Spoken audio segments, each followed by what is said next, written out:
आहे, त्यामुळे महाराष्ट्रभरामध्ये संतापाची लाट उसळलेली आहे। वेगवेगळ्या प्रकारच्या प्रतिक्रिया आता समोर येऊ लागलेल्या आहेत। तर बदलापूर स्थानकावर आपण पाहिलं की मोठ्या प्रमाणात गोंधळ सुद्धा त्या ठिकाणी निर्माण झालेला आहे। सध्या या प्रकरणामध्ये सरकारकडून कशा पद्धतीने खबरदारी घेतलेली आहे, राज्य महिला आयोग काय करते हे सगळं जाणून घेऊया। आपल्यासोबत स्वतः राज्य महिला आयोगाच्या अध्यक्षा रुपालीताई चाकणकर आहेत। सगळी माहिती तुमच्याकडे आलेली आहे। आत्ताची काय तुमच्याकडे ताजी अपडेट आहे याबद्दल? बदलापूरमध्ये घडलेली घटना ही संतापजनक घटना आहे। यामध्ये राज्य महिला आयोगाला ज्यावेळेस माहिती समजली त्यामध्ये सुमोटो दाखल करत आरोपीला अटक करण्यात आलेली आहे। गुन्हा नोंद झालेला आहे। यामध्ये संबंधित पीडितेच्या आईने ज्यावेळेस पोलीस स्टेशनमध्ये जाऊन गुन्हा नोंद करण्याचा प्रयत्न केला, पण ते करण्यासाठी विलंब केला गेला, म्हणून त्या संबंधित पोलिसांना देखील निलंबित करण्यात आलं आहे। यामध्ये शिक्षण मंत्र्यांनी देखील शाळा संस्थापक, व्यवस्थापक, शाळा कमिटी असेल आणि त्याचबरोबर ज्या कंत्राटदारांनी कर्मचारी या संस्थेला दिले त्यांच्यावर देखील कारवाई केली असं शिक्षण मंत्र्यांच्या माध्यमातून सांगण्यात आले। राज्याचे गृहमंत्री आदरणीय देवेंद्रजी फडणवीस साहेब यांनी SITची गठीत करण्यात आलेली आहे, जेणेकरून फास्ट ट्रॅकवरती हा प्रोसेस होऊन कारवाई होईल आणि पारदर्शकपणे ही कारवाई केली जाईल। 7 दिवसानंतर खरं तर ही घटना उघडकीस आलेली आहे। तर एवढा विलंब नेमका का झाला? कुटुंबाला काही धमकावलं जात होतं का, किंवा जी संस्था होती ती कुठल्या राजकीय पक्षांशी निगडीत आहेत का, असे सुद्धा आता आरोप होऊ लागलेले आहेत? मला असं वाटतं की असे अनेक आरोप आता राजकीय व्यक्तींकडून केले जातील किंवा होत राहतील, पण त्यासाठीच गृहमंत्र्यांनी SITची नेमणूक करून हा सगळा जो तपास आहे तो पारदर्शकपणे केला जाईल, जेणेकरून असे काही कोणाच्या मनामध्ये शंका असेल तर त्या शंकेचं निरसन होईल। आपल्याकडे काय माहिती आली की विलंब का नेमका झाला? राज्य महिला आयोगाने काय याची माहिती घेतली आहे? यामध्ये मी तुम्हाला सुरुवातीला सांगितलं, ज्या पोलीस स्टेशनमध्ये संबंधित व्यक्ती होती ज्यांनी पोलिसांनी खरं लवकर दखल घेणं गरजेचं होतं, पण तक्रार नोंद करून घेण्यासाठी बराच वेळ लावला, तर त्यांना निलंबित करण्यात आलेलं आहे। पण याच्या पाठीमागची काय पार्श्वभूमी आहे ही तपासामध्ये आपल्या समोर येईल। अशा घटना सातत्याने महाराष्ट्रामध्ये घडत आहेत। पुण्यामध्ये पण आताच एक नुकती घटना आलेली आहे। 15 ऑगस्टला एका 7 वर्षीय मुलीवर अत्याचाराची घटना घडलेली आहे।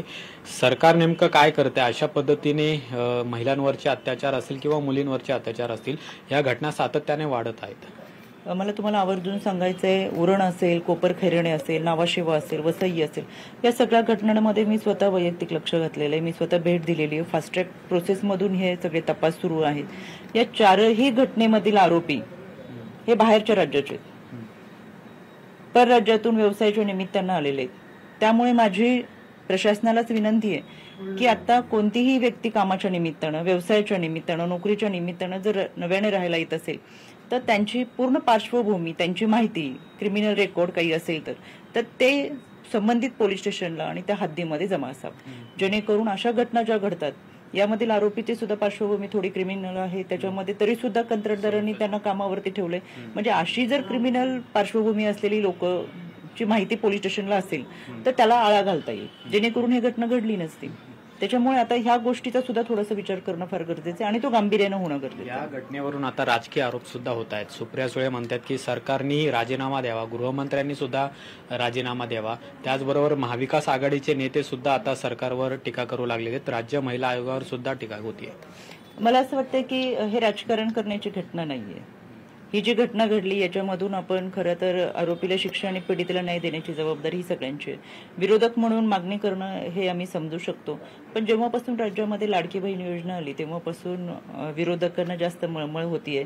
आणि मला तुम्ही ज्यांनी सांगितलं आता हे सगळ्यांचे राजीनामे मागितले, त्यांची प्रतिक्रिया ही पश्चिम बंगाल बरोबर फार वेगळी होती। पश्चिम बंगालमध्ये सुद्धा फार दुर्दैवी घटना घडली, त्याचा पडसाद केवळ पश्चिम बंगाल नाही तर देशभरात उमटले। मेडिकल असोसिएशनच्या वतीनं संपूर्ण देशभरामध्ये बंद पुकारत त्याला सर्वांनी प्रतिसाद दिला। त्यावेळेस त्यांची रिॲक्शन होती की अशा घटना घडत असतात, पण महाराष्ट्रामध्ये स्वतः ट्विट करत असताना ते वातावरण पेटवलं जाते का, हा मला प्रश्न पडतोय।